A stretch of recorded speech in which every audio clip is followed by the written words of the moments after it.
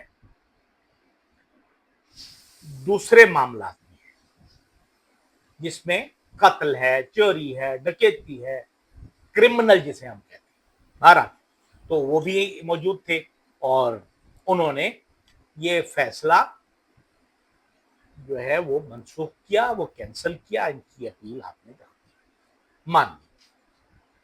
اب صورتحال کیا بن رہی ہے؟ جس وقت یہ فیصلہ ہوا تھا الیکشن غالباً مارچ 2024 میں، میں نے اپنے کسی پروگرام میں اس کا پوری تفصیل دی تھی کے پی کے اسمبلی کی کہ الیکشن کمیشن کرنے کیا جا رہا ہے۔ مطلب یہ ہے کہ ٹوٹل 30 سیٹیں موجود ہیں اس وقت اپوزیشن کی، ان میں سے انہیں 25 مخصوص نشستیں دی جا رہی ہیں۔ کیا کہنے ہیں ہمارے، خوبصورت بات ہے۔ اچھا، وہ جو ٹوٹل 30 سیٹیں ہیں ان میں 5 نشستیں جو ہیں وہ ہیں مخصوص نشستوں والی، جو انہیں الاٹ کر دی گئی ہیں، رکی ہوئی تو پی ٹی آئی والی تھی۔ مطلب 20 نشستیں ہیں ٹوٹل جو وہ جیتے ہیں، اور انہیں 30 نشستیں مخصوص دی جا رہی ہیں، اور جس نے باقی نشستیں جیتی ہیں انہیں کچھ نہیں دیا۔ غلطی کوئی اور کرے اور نقصان کسی اور کو۔ اب اس صورتحال میں کیا ہوگا کہ یہ جو 25 نشستیں مزید چلی جائیں گی، اب وہاں کے پی کے اسمبلی میں کچھ حالات موافق ہو جائیں گے اپوزیشن کے، جو وہاں کی اپوزیشن ہے، پی ٹی آئی مخالف قوتوں کی یا اسٹیبلشمنٹ کی، پرو اسٹیبلشمنٹ قوتوں کی۔ اس کے بعد پی ٹی آئی میں کوئی وہ بنایا جائے گا، فارورڈ بلاک بنایا جائے گا، اور علی امین گنڈا پور جو وکٹ کے دونوں جانب کھیل رہے ہیں ان سے جان چھڑوائی جائے گی۔ اور جہاں تک میرا حساب کہتا ہے، جو میری کیلکولیشن ہے، کہ جب 26ویں آئینی ترمیم کروائی گئی اور اس میں مولانا فضل الرحمان نے بڑھ کر اسٹیبلشمنٹ کا ساتھ دیا، تو اب انہیں کے پی کے میں حکومت دینے کی کوشش کی جائے گی۔ اب غلام علی صاحب جو ہیں مولانا کے سمدھی ہیں، اس وقت تو وہ ارب پتی ہیں، لیکن آج سے کوئی 20-25 برس پہلے ان کی پشاور میں ایک چھوٹی سی دکان ہوا کرتی تھی، جو چارپائی کا، جہاں سے چارپائی کا بان بیچا جاتا تھا، اب پتہ نہیں وہاں سے ارب پتی کیسے بن گئے، سمجھ میں نہیں آتا۔ بہرحال کے پی کے حکومت بھی خطرے میں آ رہی ہے۔ علی امین گنڈا پور کچھ کر لیں، میرے حساب سے اب وہ نہیں بچ سکتے۔ انہوں نے اپنے پاؤں پر کلہاڑا نہیں مارا، بلکہ پاؤں ہی کلہاڑے پہ دھر دیا۔ سونے پہ سہاگا گزشتہ روز جو سوات میں واقعہ ہوا اور 1 درجن سے زائد افراد دریائے سوات میں ڈوب گئے، پانی کے ریلے میں بہہ گئے، اس کا جو ذمہ دار ہے وہ بھی اب ٹھہرایا جائے گا، ظاہر ہے وزیر اعلیٰ۔ حالانکہ وزیر اعلیٰ کا براہ راست کوئی تعلق نہیں ہوتا، لیکن پھر بھی کچھ بھی ہو سکتا ہے اس ملک میں، ہم ہر طرف یہ چیزیں دیکھ رہے ہیں۔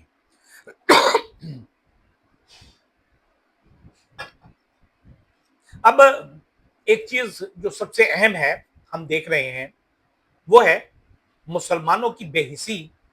اس پر کئی مرتبہ ہم بات کر چکے ہیں۔ 52-54 ہزار مسلمان غزہ میں شہید ہو چکے ہیں۔ ایران میں جو کچھ ہوا وہ ہم سب کے سامنے ہے۔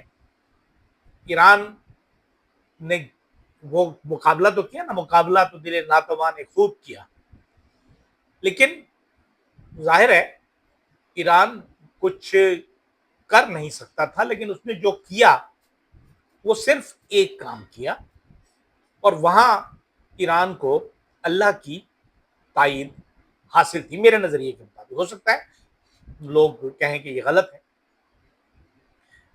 کہ وہ اسرائیل جو اپنے ملک میں کہیں باہر سے آنے والے دہشت گردوں کی کہ کی جانے والی فائرنگ یا دھماکوں کے بارے بھی نہیں سوچ سکتا تھا، خود کو ناقابل تسخیر سمجھتا تھا، وہاں جس طرح میزائل گرے، 3-4 دن میں جو میزائل گرے، انہوں نے یہ ثابت کر دیا کہ کوئی تو ہے جو نظام ہستی چلا رہا ہے، وہی خدا ہے۔ یعنی جب آپ اللہ پر اپنا یقین کامل رکھتے ہیں تو پھر اس پر آپ کو اس کی نصرت اور تائید بھی ملتی ہے۔ یہ تو ایک کہانی ہوئی، اس کے بعد جنگ بندی پر مجبور بھی ہوا، گھٹنے ٹیکنے پر اسرائیل مجبور ہوا، اور مزید بے عزتی سے بچنے کے لیے منتیں کی، ترلے کیے امریکہ کے، اور پھر وہ مان گیا امریکہ، اور اس نے اپنی طرف سے جنگ بندی کا اعلان کر دیا۔ ظاہر ہے اس میں درمیان میں قطر کو ڈالا، اور اب جو ہے جنگ بندی ہو گئی۔ اب جنگ بندی کے بعد جو کہانی چل رہی ہے کہ ایران کی ایٹمی تنصیبات پر حملہ ہوا، انہیں نقصان پہنچا، تابکاری تو نہیں پھیلی، تابکاری پھیلنے کے تو کوئی شواہد نہیں ملے۔ اگر تابکاری پھیلتی، اگر وہاں کوئی تباہی ہوتی، یا پھر وہاں کوئی تابکار مادہ ہی نہیں تھا، کوئی ریڈیو ایکٹیو چیزیں ہی نہیں تھیں جن سے تابکاری پھیل سکتی تھی، یا تو یہ پورا کا پورا نظام ہی جھوٹ پر، جیسے عراق کے خلاف شروع کیا تھا انہوں نے صدام حسین کے خلاف، کہ انہوں نے تباہی پھیلانے والے ہتھیار جمع کیے ہیں، حالانکہ بعد میں کچھ نہیں۔ اب ایک کہانی ختم ہوئی، اب دوسرا پوائنٹ انہیں مل گیا، ایک پاک بھارت جنگ، اس کے بعد امن کا نوبل پرائز حاصل کرنے کے لیے ایران اسرائیل جنگ، یعنی شروع بھی خود کرائی اور اس کے بعد بند بھی خود کرائی، اور اب دعوے دار بن گئے ہیں ہم امن کے نوبل پرائز کی۔ جیسے پاکستانی ہیں کہ جہاں پناہ تسی گریٹ ہو، تحفہ قبول کرو۔ ہمارے ہاں تو ہر شخص تحفہ دینے کے لیے تیار ہے ان کے لیے، لیکن غزہ کے مسلمانوں نے، فلسطینیوں نے یہ ثابت کیا کہ اگر ہمت ہو، جذبہ جہاد ہو اور اللہ پر کامل یقین ہو تو 50,000 سے زائد افراد شہید ہونے کے بعد بھی